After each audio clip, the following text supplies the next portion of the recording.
శ్రీ గురుపే నమః, శ్రీ మాత్రే నమః. Welcome to VMK astro new world channel.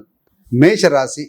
So ఈ యొక్క రాశి వారి లక్షణాలు, జీవిత రహస్యాలు, అదేవిధంగా 2026 నుండి 2030 వరకు ఏ రకమైన ఫలితాలు కలగబోతున్నాయి. సో ఈ యొక్క ఏలినాటి శని ప్రభావం అయితేనేమి, రాహుకేతుల ప్రభావం అయితేనేమి, గురుగ్రహ ప్రభావం అయితేనేమి ఏ విధంగా ఉంటుంది సవివరంగా చూద్దామండి. సో చివరి దాకా చూడగలరు. సో చివరిన మంచి మంచి విషయాలు ఉంటాయి. సో మీకు అవగతం అవుతుందండి.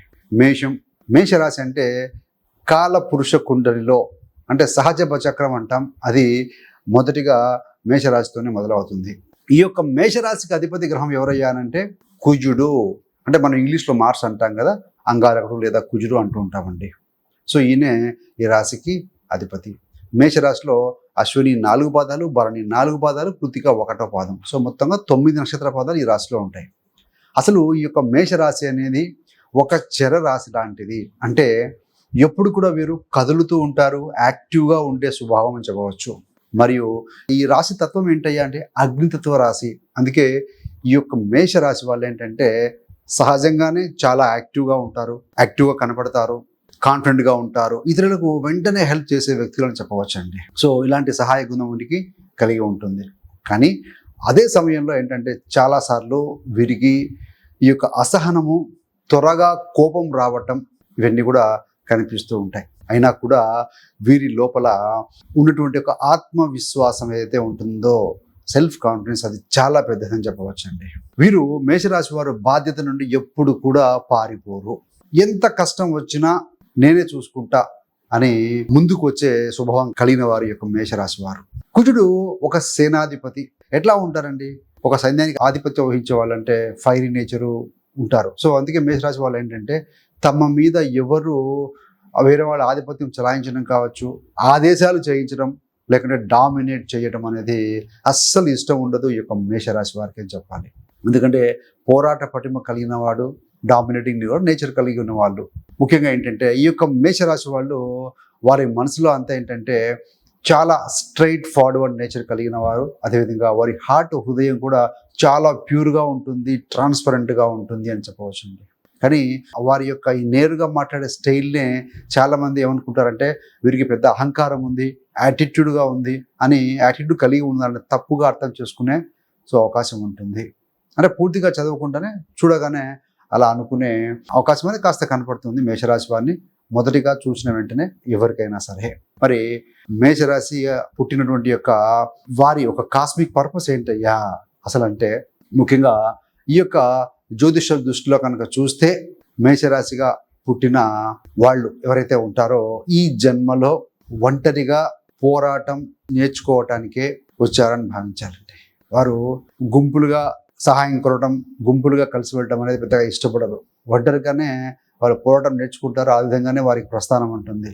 అసలు ఈ యొక్క మేషరాశి వారి జీవన పాఠం ఏంటయ్యానంటే, ఎవరైనా తోడుగా ఉంటేనే నా బతుకు కాదు, నేను ఒక్కరినే అయినా సరే నా లైఫ్ని హ్యాండిల్ చేసుకోగలను అయిన ధైర్య సాహసాలు కలిగిన వారు ఈ యొక్క మేషరాశి వారండి.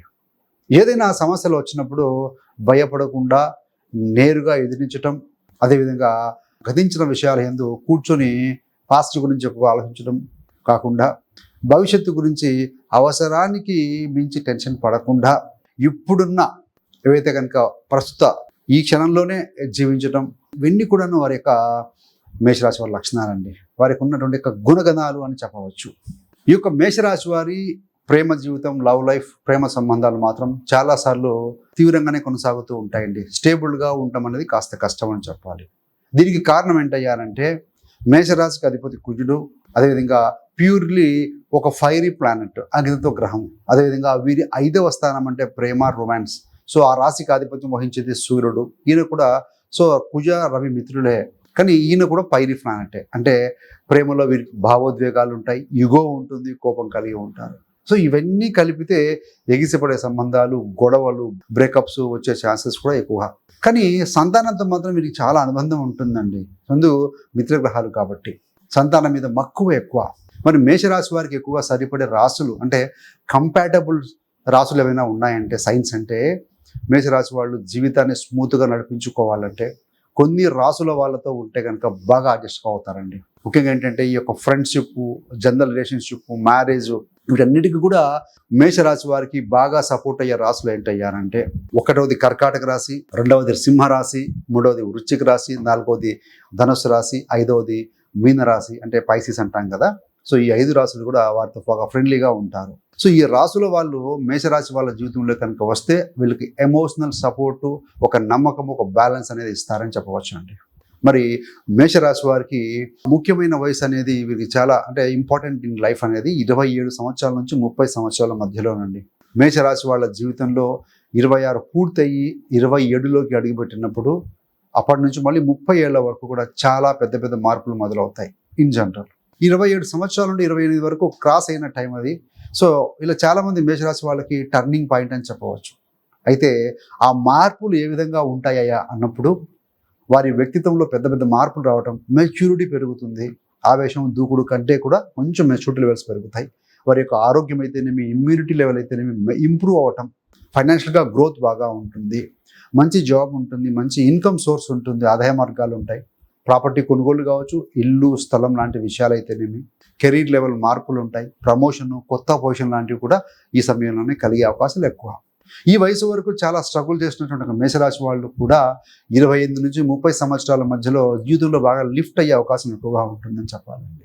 మరి 2026 నుంచి 2030 మధ్యన మేషరాశి వారి ఫలితాలు ఏ విధంగా ఉంటాయి అంటే, ప్రస్తుతానికి మేషరాశి వాళ్ళు సాడే సాతి అంటాం కదా, ఏలినాడ్స్ని అంటే 7.5 సంవత్సరాల కర్మపీడన జరుగుతూ ఉంది. సో దాన్ని దాటుతూ ఉన్నారు. ఇది దాదాపుగా 2030 వరకు కూడా కొనసాగుతుందండి. వీరికి ఇప్పుడు ఈ 2026 నుంచి 2025 మధ్య వరకు ఏంటంటే, ఈ సమయంలో శని ఆయన ఒక 12వ స్థానంలో ఉన్నారు. మొదటి ఫేజ్లో ఉన్నారు సాడే సాతి. దీనివల్ల ఏమవుతుంది అంటే, ఖర్చులు ఎక్కువగా ఉంటాయి. ముఖ్యంగా ఆరోగ్యము, ట్రావెల్స్, ఇన్సెక్యూరిటీ వల్ల కూడా ఖర్చు ఉంటుందండి. శారీరకంగా అలసట కలగటం, ఎనర్జీ లెవెల్స్ తగ్గిపోవటం, మోకాల నొప్పులు, కాలి మడబల నొప్పులు ఇలాంటివి కాస్త కనపడుతూ ఉంటాయి. గొంతు కావచ్చు, దంతాలు కావచ్చు, వాటి సంబంధమైన ఇన్ఫెక్షన్స్ కూడా రావడం గమనించవచ్చు ఎక్కువగా మేషరాశి వారిలో.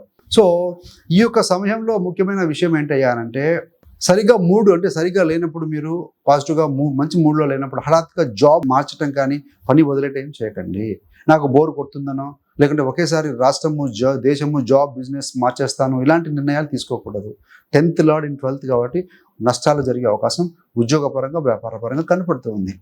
కానీ ఒక మంచి విషయం ఏంటయ్యానంటే, ఇదే సమయంలో ఎంఎన్సి కంపెనీ, మల్టీనేషనల్ కంపెనీలు, పెద్ద సంస్థలు, విదేశీ కనెక్షన్ ఉన్న జాబ్ పొందే అవకాశం కూడా ఉంటుంది. కాబట్టి స్మార్ట్గా కనుక మీరు ప్లాన్ చేసుకుని ప్రయత్నిస్తే లైఫ్ బాగా సెట్ అవుతుందని చెప్పవచ్చండి. మరి రాహుగ్రహం చూస్తే, రాహు 10వ ఇంట్లో అంటే 2026 నుంచి 2028 మధ్యలో ఉంటారు కదా.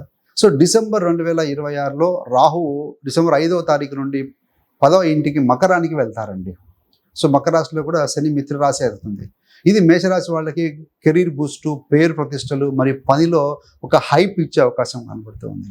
ఈ సమయంలో కనుక హార్డ్ వర్క్ కంటే స్మార్ట్ వర్క్ చేస్తే చాలా ఎక్కువ ఫలితం వస్తుందండి. ముఖ్యంగా IT, AI technology, digital marketing, social media, strategy రంగాల్లో పనిచేసే మేషరాశి వాళ్ళు చాలా బాగా ఎదుగుతారు అని చెప్పవచ్చు. కొత్త టెక్నాలజీ నేర్చుకోవటం, ఆన్లైన్ ప్లాట్ఫామ్లు ఉపయోగించుకోవటం, ఇవి మీ కెరీర్ని నెక్స్ట్ లెవెల్కి తీసుకెళ్లే అవకాశం ఇస్తుందండి. మరి 2027 జూన్ నుండి 2027 చివరి వరకు ఈ యొక్క శనిచరుడు మీ యొక్క జన్మరాశి మేషంలో కానీ, మేష లగ్నంలో కానీ ఉంటారు. అంటే జూన్ 2027లో శని 1వ స్థానంలోకి, అంటే మీ యొక్క 1వ ఇంటికి వస్తుంది కదా రాశిలోకి.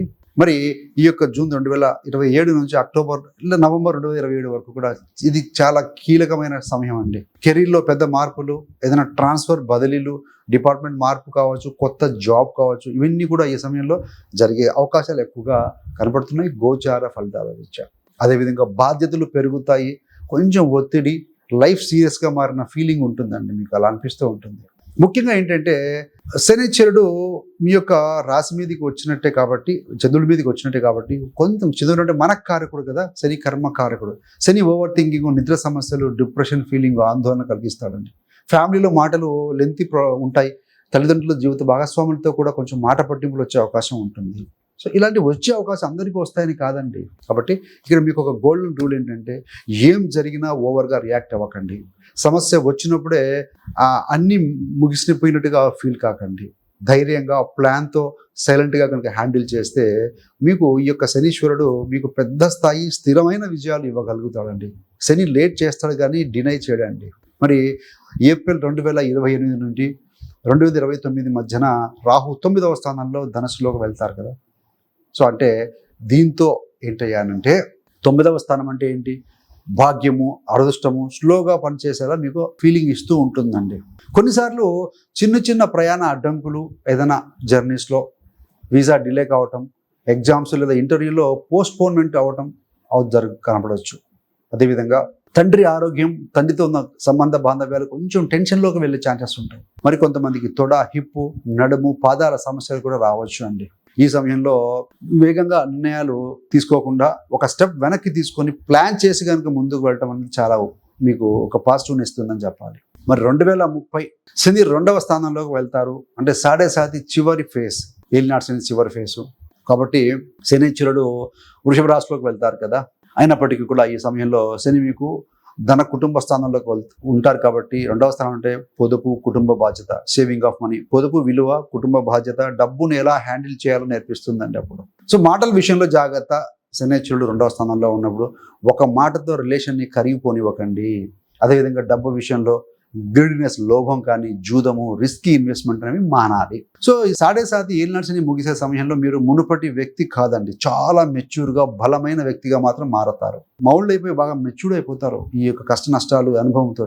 ముఖ్యంగా మేషరాశి వారికి అంటే ముఖ్యమైన పరిహారాలు ఏంటయ్యానంటే, నెగిటివ్ గ్రహ ప్రభావాలను తగ్గించి పాజిటివ్ ఫలితాలను పెంచుకోవడానికి అసలు మేషరాశి వారు రోజువారీ జీవితంలో ఏం చేస్తే బాగుంటుంది అయ్యానంటే, మేషరాశికి అధిపతి గ్రహము ఈ యొక్క కుజగ్రహం. కుజగ్రహ బీజ మంత్రం జపం చేసుకోవటం రోజు, లేదంటే కనీసం అట్లీస్ట్ మంగళవారం రోజైనా సరే కుజ బీజ మంత్రం జపం పఠించటము. అంటే ఓం క్రాం క్రీం క్రం సహ భౌమాయ నమః. వీళ్ళైతే కనుక ఒక గురువుగారితో, ఒక ఆచార్యుడు సలహా తీసుకుని పఠిస్తే మరీ మంచిదండి. మరి అదేవిధంగా హనుమాన్ చాలీసా కూడా ప్రతిరోజు లేదా కనీసం మంగళవారం లేదా శనివారం రోజున హనుమాన్ చాలీసా పారాయణం చేయటం. ఎందుకంటే ఏలినాటి శని, శనికి మిత్రుడు హనుమాన్ భక్తులను ఏమీ చేయలేడు ఆయన కాబట్టి. సో హనుమంతుడు ఈ యొక్క కుజగ్రహానికి, శని గ్రహానికి సంబంధించిన రక్షణగా ఉంటారండి. కోపము, భయము, అడ్డంకులు అనేవి తొలగుతాయి హనుమాన్ ప్రార్థనతోటి. మరి ఆదిత్య హృదయం, సూర్యోదయ సమయంలో ఆదిత్య హృదయం స్తోత్రం కనుక పారాయణ చేస్తే మేషరాశి వారిలో ఉన్నటువంటి యొక్క ఆత్మవిశ్వాసము, ధైర్యము, ఆరోగ్యం ఇంకా బాగా బలపడతాయండి. మీ యొక్క క్రియేటివిటీ, మీ యొక్క సంతానము, మీ యొక్క లీడర్షిప్ బాగా బలపడుతుంది. అదేవిధంగా సూర్య భగవానుడికి అర్ఘ్యం ఇవ్వటం ప్రతిరోజు ఉదయం వీలైన రోజుల్లో చేస్తే మరీ మంచిది. సో కాబట్టి అదేవిధంగా దాంతోపాటుగా దానికి సమాంతరంగా గాయత్రి మంత్రం లేదా ఓం సూర్యాయ నమః ఇలాంటి మంత్రాలు పఠిస్తూ ఉంటే చాలా అద్భుతంగా ఉంటుందండి. అదేవిధంగా స్ట్రెస్లో ఉంటారు కాబట్టి ఓం నమః శివాయ ఈ యొక్క శివ పంచాక్షరి మంత్రం జపం చేసుకోవటం వల్ల మనసు శాంతిగా ఉంటుంది. ఈ యొక్క కోపము, అసహనము, సంబంధాలలో వచ్చే టెన్షన్స్ చాలా వరకు కంట్రోల్లో ఉండగలుగుతాయండి. తగ్గిపోతాయని కాదు, కంట్రోల్లో ఉండగలుగుతాయి. సో మొత్తంగా ఏంటంటే, సో మేషరాశి గురించి చూసాము, రాహు శని వల్ల ఫలితాలు ఎలా ఉంటాయి చూసాము. సో మొత్తం మీద ఏంటంటే మేషరాశి వాళ్ళు ఏంటయ్యారంటే, ఎంత ఫైరీ, ఎంత పవర్ఫుల్ అయినా ఆ పవర్ని కనుక కొంచెం కంట్రోల్, ప్లానింగ్, ఆధ్యాత్మికతో కనుక కలిపితే మీరు జీవితంలో ఎవరు ఆపలేని ఒక స్థాయి వెళ్ళగలుగుతారండి. ఈ యొక్క ఏలినాటి శని, 7.5 రాహుదశ, శని గోచారం ఇవన్నీ లైఫ్లో మిమ్మల్ని మీరే అప్గ్రేడ్ చేసుకునే ఒక సమయంగా భావించాలి. సో కాబట్టి అంతేగాని 7.5 వచ్చింది శని బాధిస్తుందని భావించకూడదు. మీరు కనుక పరిహారాలు నమ్మకంగా చేస్తే మేషరాశి వాళ్ళ లైఫ్లో 27 తర్వాత వచ్చే గోల్డెన్ పీరియడ్ అని చెప్పవచ్చు. సో ఏదైనా మీ ఊహలకు మించి మంచి ఫలితాన్ని తీసుకొస్తుందండి, no doubt at all. So thanks for watching. మీకు ఇంకా ఇలాంటి మంచి మంచి వీడియోల కోసం అయితేనేమి, మాస పదాల కోసం అయితేనేమి, జ్యోతిష మరియు సంఖ్యాశాస్త్రం విజ్ఞానం కోసం విఎంకే ఆస్ట్రో న్యూమాలజీ ఛానల్ కనుక సబ్స్క్రైబ్ చేసుకోగలిగితే కనుక మేము చేసే ప్రతి వీడియో కూడా నోటిఫికేషన్ ద్వారా మీ దాకా అందుతుందండి. సర్వే జనా సుఖినో భవంతు. స్వస్తి.